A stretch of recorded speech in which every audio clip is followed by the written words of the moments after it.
안녕하세요. 마틀다입니다. 오늘도 이어서 하느님이시요 사람이신 그리스도의 시 읽어드리겠습니다. 공생활 둘째 해 83장 얌니아로 가시면서 사도들을 가르치시다. 얌니아에서는 에크론으로 갑니까? 사도들은 매우 기름진 들판을 지나가면서 묻는다. 들판에서는 나달들이 햇볕을 받으며 마지막 잠을 자고 있다. 베어져 단으로 묶여 밭에 누워서 그것들을 여물게 한 뜨거운 햇볕에서 마지막 잠을 자고 있다. 또 이제는 이삭의 장식이 없어지고 다른 곳으로 옮겨지기를 기다리는 집만이 남아 마치 어마어마하게 큰 음산한 침대와 같은 것들도 있다. 그러나 밭들은 헐벗었지만 과수원들은 서둘러 익어가는 과일들, 새파랗고 신 과일에서 거의 익어가는 과일에 빛나는 연초록과 노랑과 분홍빛으로 옮아가는 과일들로 화려한 옷을 입고 있다.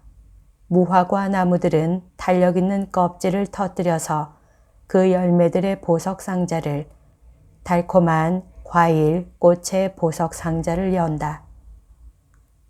그러면 초록빛과 흰빛이 섞였거나 흰빛과 자줏빛이 섞인 틈 아래로는 과육보다 더 짙은 빛깔의 작은 씨가 오수수 박힌 투명한 젤라틴이 나타난다. 올리브 나무들의 은녹색 잎들 가운데서 빛취색 올리브들이 가벼운 바람에 흔들리고 있다. 든든하게 뿌리를 받고 서 있는 당당한 호두나무들은 보드라운 털이 깔린 껍데기 속에서 부풀어 오르고 있는 과일들을 내보이고 편도들은 주름이 잡히고 빛깔이 변하는 벨벳 같은 껍데기 속에서 마저 익어가고 있다. 포도나무들은 그 포도알을 부풀리고 햇볕을 잘 받는 몇몇 송이는 투명한 황옥빛깔과 장차 포도알이 익었을 때에 루비 빛깔을 띠기 시작한다. 그러는 동안 평야나 낮은 언덕에 있는 선인장들은 손같이 생긴 많은 주걱 모양 꼭대기에 명랑한 실내 장식가가 이상하게 갖다 놓은 것 같은 산호빛 배주에 날이 갈수록 더 명랑한 빛깔을 띠게 한다. 그 손 같은 것들이 오므리면서 찌르는 상자 같은 것을 만들고 이것들은 그것들이 자라게 하고 익게 하는 열매들을 하늘로 내밀고 있다. 따로따로 서 있는 종려나무들과 무더기로 자라는 캐롬나무들은 벌써 아주 가까운 아프리카를 연상케 한다. 종려나무들은 부채처럼 생긴 그 단단한 잎으로 캐스터네츠 같은 소리를 울려 퍼지게 하고 진한 초록색의 캐롬나무들은 그 화려한 껍질을 아주 자랑스럽게 내밀고 있다. 구부러진 긴 뿔이 달리고 눈이 유순하면서도 예민한 크고 날쌘 흰 염소들과 검은 염소들이 선인장들을 뜯어먹고 벌어진 아티초크 같은 단단하고 두꺼운 잎으로 된 엄청나게 큰 붓대인 살찐 용설란들을 습격한다. 용설란들 한가운데는 7개의 가지가 달린 대성당의 촛대 같은 줄기가 우뚝 솟아있고 그 위에는 기분 좋은 향기를 풍기는 노랗고 빨간 꽃이 타오르는 듯이 피어있다.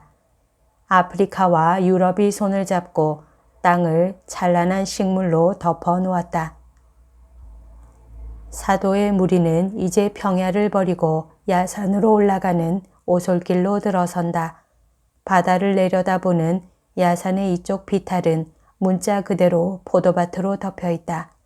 이쪽 비탈은 돌이 많고 석회질이기 때문에 포도가 그 진을 참다운 시럽으로 만들어서 무엇인가 귀중한 물건으로 변할 수 있게 된다. 이제 사도들은 바다, 요한의 바다, 하느님의 바다를 발견한다. 그 바다는 엄청나게 큰 주름진 파란 비단 휘장을 친 모습을 드러내고 먼 곳과 무한함과 능력에 대하여 말하고 창조의 영광을 하늘과 해와 더불어 삼중창으로 노래한다. 그리고 평야는 겨우 몇 미터 높이밖에 안 되는 언덕 같은 것들로 아름다운 기복을 이루며 전개되는데 이 기복들은 평평한 지대와 금빛 나는 모래 언덕과 파란 바탕에 흰 빛깔을 바닷가에 세워놓는 도시들과 마을들로 이어진다. 참 아름답다, 참 아름다워 하고 요한이 흥분해서 속삭인다. 아니 주님, 이 총각은 파란빛을 먹고 삽니다. 이것이 그의 운명인 모양입니다. 이 사람은 바다를 볼 때는 꼭 아내를 보는 것 같습니다. 하고 베드로가 말한다. 그는 바닷물과 호숫물을 그리 다른 것으로 보지 않는다. 그리고 그는 사람 좋은 웃음을 웃는다. 그렇다 시몬아, 요한은 그의 운명을 가졌다. 너희 모두가 너희 운명을 가지고 있다. 오, 그럼 저는 어디로 보내실 겁니까? 오, 너는 말씀해 주십시오. 친절을 베풀어 주세요. 너의 도시와 나의 도시보다 더 크고 막달라와 티베리아를 합친 것보다도 더 큰 곳에 보내겠다. 그러면 제가 거기서 길을 잃을 것입니다. 겁내지 말아라. 너는 커다란 해골 위에 있는 개미 같을 것이다. 그러나 네가 지칠 줄 모르고 왔다 갔다 하는 것으로 해골을 되살릴 것이다. 저는 하나도 못 알아듣겠습니다. 더 분명하게 말씀해 주세요. 알아듣게 될 거다. 알아듣게 될 거야. 그러시면서 예수께서는 빙그레 웃으신다. 그럼 저는요? 모두가 알기를 원한다. 나는 이렇게 하겠다. 예수께서는 몸을 숙이시고 일행은 가운데에 아직 물이 많이 흐르고 있는 개울의 자갈이 많은 기슭을 따라가고 있다. 예수께서는 몸을 숙이시고 매우 작은 자갈 한 줌을 집으신다. 그것을 공중으로 던지시니 사방으로 흩어진다. 자, 보아라. 내 머리카락 속에 남아있는 것은 이 자갈 하나밖에 없다. 너희들도 이와 같이 흩어질 것이다. 그런데 선생님은 팔레스티나를 나타내는 것이지요. 하고 알페오의 야고보가 심각하게 말한다. 그렇다. 저는 팔레스티나에 남아있을 사람이 누군지 알았으면 좋겠습니다. 하고 야고보가 또 묻는다. 이 자갈을 기념으로 받아라. 하고 말씀하시면서 예수께서 당신 머리카락에 걸려있는 자갈을 사촌 야고보에게 주시며 빙그레 웃으신다.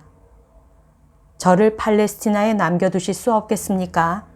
하고 베드로가 말한다. 제가 요령이 제일 없지만 그래도 제 집에서는 임기응변의 요령이 있으니까 제가 제일 적합합니다. 그러나 밖에 나가면 반대로 여기 남아있기에 네가 제일 덜 적합하다. 너희들은 나머지 세상에 대해서 편견을 가지고 있어서 우상 숭배자들과 이방인들의 나라에서 복음을 전하는 것보다 신자들의 나라에서 전하는 것이 더 쉽다고 생각하고 있다. 사실은 그와 정반대인데 말이다. 만일 너희들이 진짜 팔레스티나의 높은 계급의 사람들과 또 비록 이들보다 못한 정도이기는 하지만 일반 서민이 너희에게 무엇을 제공하는지를 곰곰이 생각하고 또 팔레스티나를 미워하고 참다운 의미로서의 하느님을 알지 못하는 어떤 곳에서 우리가 유다와 갈릴레아와 데카폴리스에서보다 확실히 더 나쁜 대우를 받지 않는다는 것을 생각하면 너희들은 선입관이 없어질 것이고 하느님의 백성들보다는 참 하느님을 알지 못하는 사람들이 믿게 하기가 더 쉽다고 말한 내 말이 옳다는 것을 알게 될 것이다. 하느님의 백성들이야말로 교묘한 우상 숭배자들이고 교만하게 자기들이 완전한 사람이라고 믿고 있는 죄 있는 사람들이며 또 그대로 남아있기를 원하는 것이다. 너희들은 땅과 바다밖에 보지 못하는 곳에서 내 눈은 얼마나 많은 보석과 진주를 보는지 모른다. 팔레스티나가 아닌 많은 무리가 사는 땅이고 팔레스티나가 아닌 인류의 바다. 그것들은 바다로서는 찾는 사람들을 맞아들여서 그들에게 그 진주들을 주기만을 바라고 땅으로서는 사람들이 파기만 하면 보석들을 내주려고 하고 있다. 보물이 어디에나 있다. 그러나 찾아야 한다. 어떤 흙덩어리에도 보물이 들어있을 수 있고 씨에 영향을 줄 수 있으며 깊은 바다 어디에나 진주가 숨어 있을 수 있다. 아니 뭐라고? 너희들은 혹 바다의 깊은 물이 무서운 폭풍 후에 뒤집혀서 진주 조개를 그 암석층에서 떼어내고 파도의 충격으로 그것들을 벌어지게 해서 노력하기를 원치 않는 게으름쟁이들과 위험을 무릅쓰려고 하지 않는 겁 많은 사람들에게 주리라고 주장하겠느냐. 땅이 모래알을 나무로 변하게 해서 씨를 심지 않았는데 과일들을 너희에게 줄 것이라고 우기겠느냐. 이 사람들아, 그렇지 않다. 거기에는 피로와 일과 과감성이 필요하다. 그리고 무엇보다도 선입관을 가지지 말아야 한다. 너희들이 펠리시대 사람들의 지방에 온 이 여행을 더하고 덜한 차이는 있어도 찬성하지 않는다는 것을 나는 안다. 이 땅들이 상기시키는 영광들까지도 이스라엘을 큰 나라로 만들기 위하여 흘린 히브리인들의 피로 기름지게 된 이 밭들에 대해서 그리고 유다를 영광스럽게 하여 강력한 나라를 만들기 위하여 그것들을 차지하고 있던 사람들에게서 하나씩 하나씩 빼앗은 이 도시들에 대해서 말하는 이스라엘의 영광도 이 모든 것에 아무것도 너희로 하여금 이 순례를 사랑하게 하지는 못한다. 그리고 복음을 받아들이도록 분위기를 조성한다는 생각과 사람들을 구하겠다는 바람에 대해서도 말하지 않겠다. 이것도 너희를 설득하지 못할 것이니까. 이 여행의 타당성을 생각해 보라고 너희 정신에 제시하는 이유들 가운데 이런 것들은 넣지 않겠다. 이 생각은 아직 너희 이해를 넘어서는 것이다. 그러나 언젠가는 너희가 그것을 이해하게 될 것이고 그때에는 너희가 이렇게 말할 것이다. 대단히 어려운 시간을 보내게 될 위험을 무릅쓰고 길고 고생스러운 길을 그렇게 멀리까지 가게 하신 것은 변덕이라고 생각했었고 거드름 피우는 것이라고 생각했었고 선생님의 사랑이 없는 표라고 생각했었다. 그런데 반대로 그것은 사랑이었고 미래에 대한 배려였고 선생님을 모시고 있지 못해서 길을 더 잃은 것 같이 느껴지는 지금 우리의 길을 닦아주시기 위한 것이었다.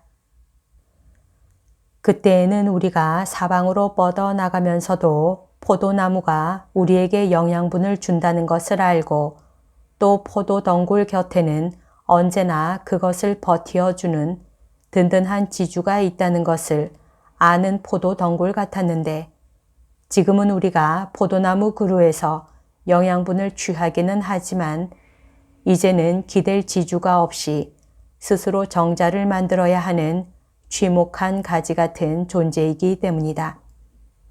너희들은 이렇게 말할 것이고 그때에는 나에게 감사할 것이다. 또 그리고 어둠에 둘러싸인 땅과 말이 없는 마음들과 사막과 같이 메마른 정신에 하느님을 섬김과 그분의 찬미를 위하여 그리고 거짓말의 악취를 이기기 위하여 반짝이는 불똥과 천상 합창의 몇 개와 하늘에서 오는 꽃뿌리들을 이렇게 떨어뜨리고 가는 것이 아름다운 일이 아니냐. 그것도 선생과 사도인 나와 너희들과 내가 모두 오직 한 마음, 한 욕망, 한 뜻이 되어 함께하는 것 말이다. 하느님께서 알려지시고 사랑을 받으시도록 하느님께서 모든 나라를 당신 깃발 아래 모으시도록 하느님이 계신 곳에 모두가 그분과 함께 있도록 말이다. 이것이야말로 하느님에 대한 바람이고 욕망이고 갈망이다. 그리고 이것은 사람들의 바람이고 욕망이고 갈망이다. 사람들은 서로 다른 종족이 아니고 다만 하나뿐인 종족, 즉 하느님께서 창조하신 인종에 속해 있다.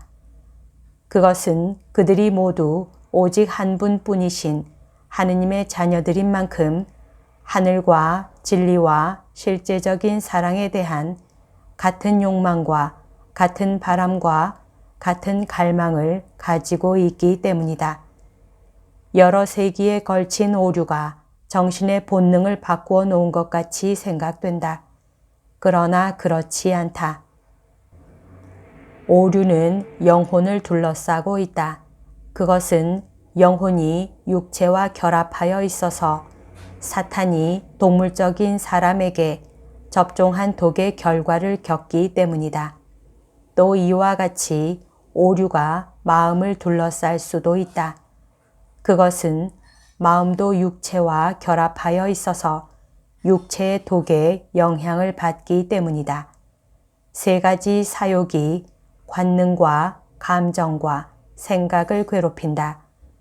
그러나 영은 육체와 결합하여 있지 않다. 영은 사탄과 사욕이 그에게 가하는 타격으로 인하여 멍해질 것이다.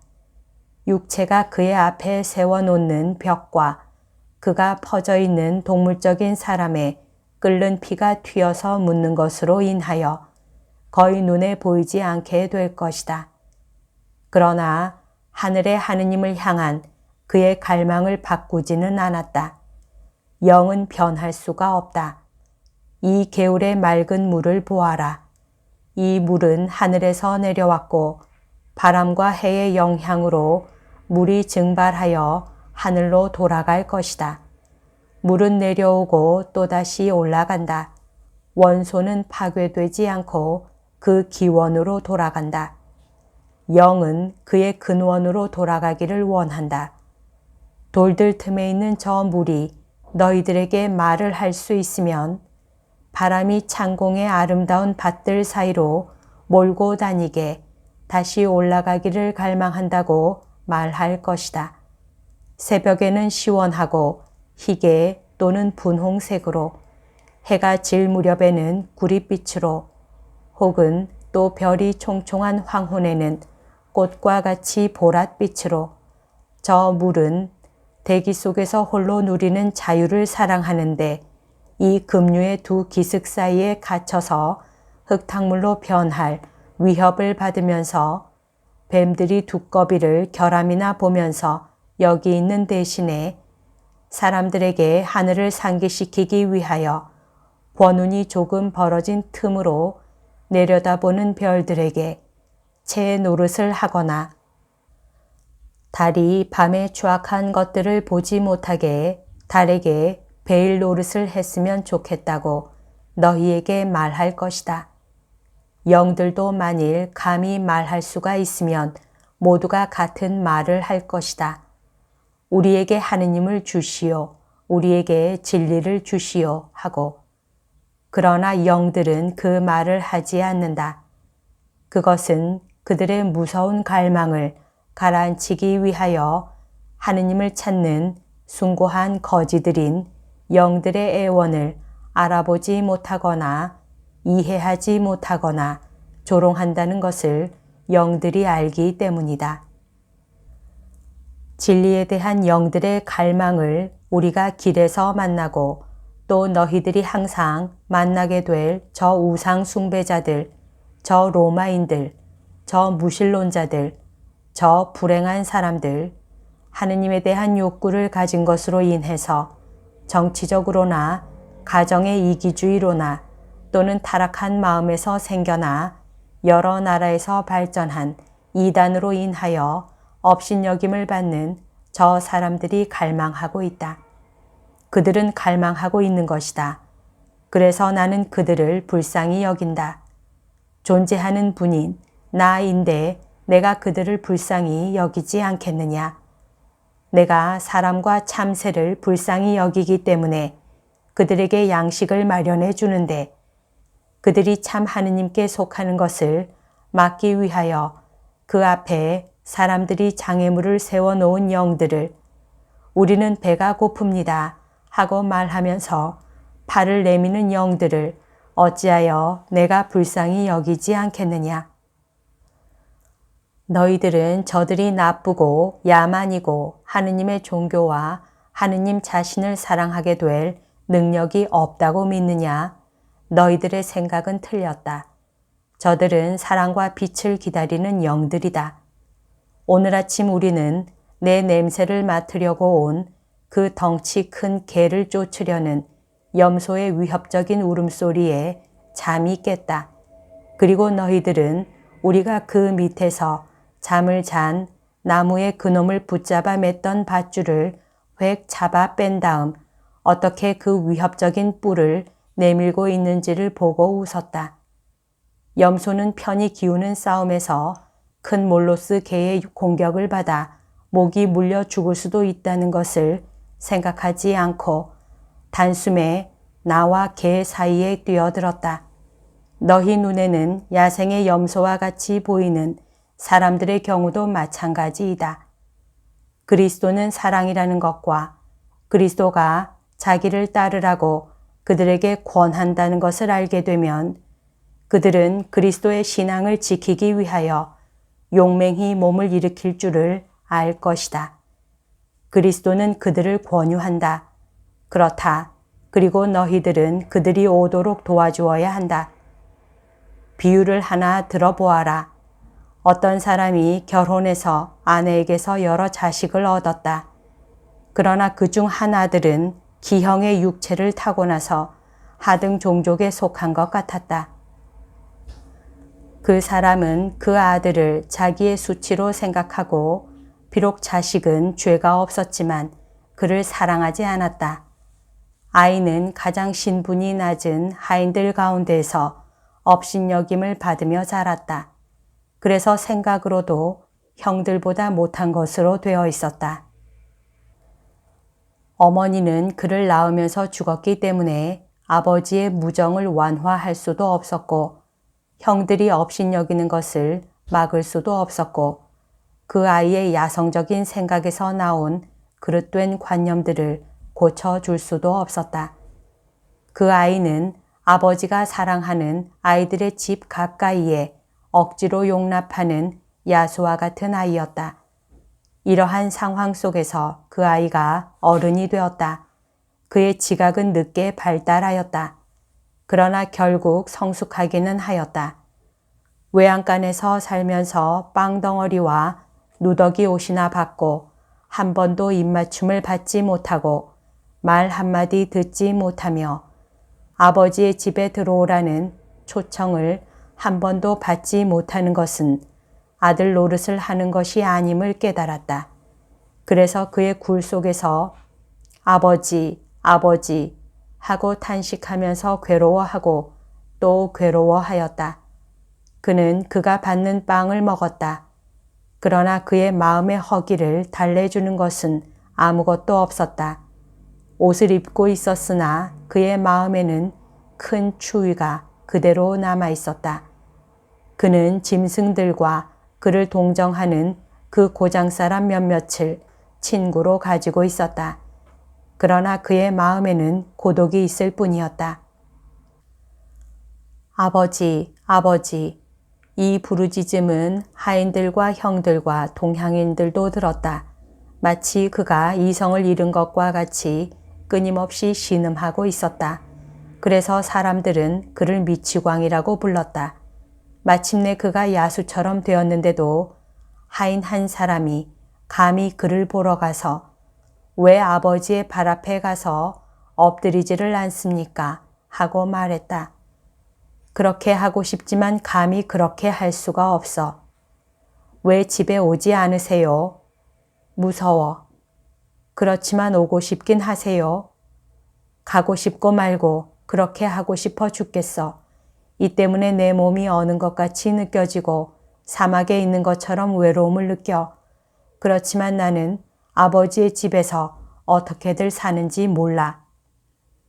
착한 아이는 그래서 그를 가르치기 시작하고 그를 보기 흉하게 만들고 그에게서 그가 아버지에게 가증스러운 존재라는 공포를 없애려고 이렇게 말했다. 아버지는 당신을 받아들이기를 원하십니다. 그러나 당신이 아버지를 사랑하는지 알지 못하십니다. 당신은 항상 아버지를 피하니까요. 당신 아버지에게서 너무 엄하게 굴었다는 가책과 당신이 혼자서 헤매는 것을 보는 고통을 없애세요. 당신의 형들까지도 내가 당신의 마음 고통을 이야기했기 때문에 이제는 당신을 업신여기려고 하지 않습니다. 그래서 그 가엾은 아들은 어느 날 저녁 그 친절한 하인에게 인도되어 아버지의 집으로 가서 외쳤다. 아버지, 저는 아버지를 사랑합니다. 저를 들어가게 해주세요. 늙고 침울하게 되어 그의 과거와 영원한 미래를 생각하고 있던 아버지는 그 목소리를 듣고 펄쩍 뛰며 말했다. 내 고통이 마침내 가라앉는구나. 흉하게 생긴 아들의 목소리에서 내 목소리를 들었고 그의 피가 내 피이고 그의 살이 내 살이라는 것을 그의 사랑이 증명하기 때문이다.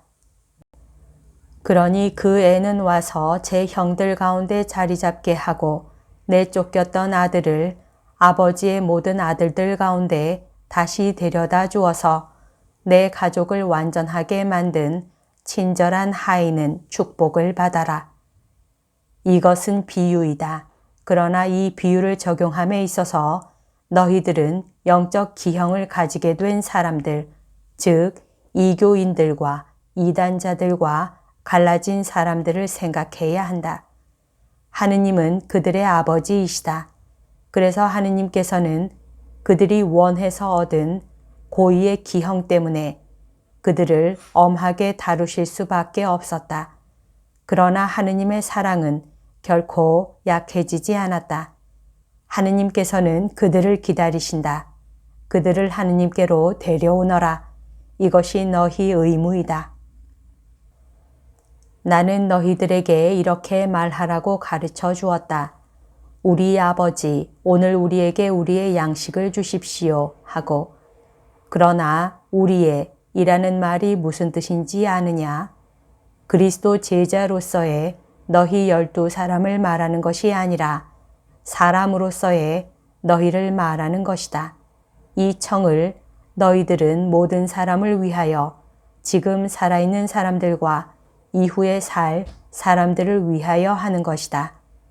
하느님을 아는 사람들과 하느님을 알지 못하는 사람들을 위하여 하느님과 그분의 그리스도를 사랑하는 사람들과 사랑하지 않거나 잘못 사랑하는 사람들을 위하여 내가 너희들에게 가르쳐준 기도는 모든 사람을 위한 것이다. 이것이 너희 임무이다. 하느님과 그분의 그리스도를 아는 너희들은 모든 사람을 위하여 기도해야 한다. 나는 내 기도가 보편적인 것이고 세상이 계속되는 만큼 계속될 것이라고 너희들에게 말했다.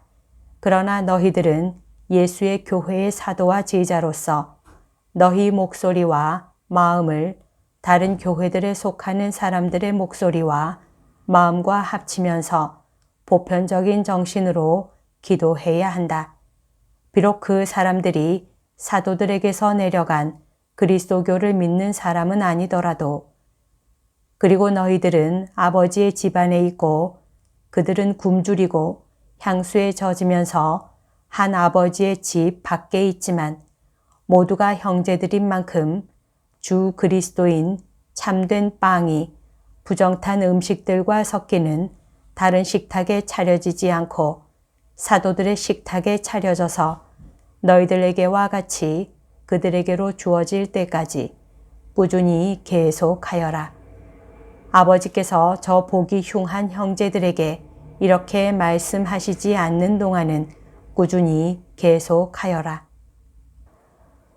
너희들에게서 너희들의 목소리에서 내 외아들이요 맏아들인 사람의 목소리와 말을 들었기 때문에 내 고통이 가라앉는다. 너희들을 너희 아버지의 집으로 데려와서 내 가족이 전부 모이게 한 이 하인들은 축복받아라 하고 무한하신 하느님의 종들인 너희들은 너희 의향에 무한을 넣어야 한다.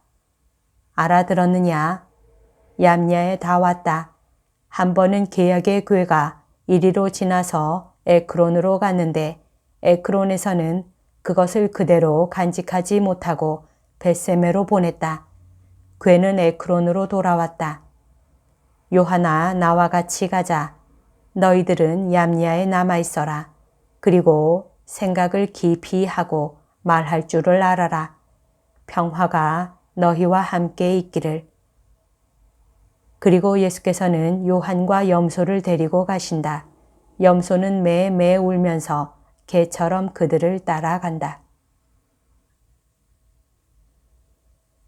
여기까지가 오늘 들려드릴 내용입니다. 오늘도 하느님의 뜻 안에서 서로 사랑하는 하루 보냅시다. 사랑합니다. 축복합니다.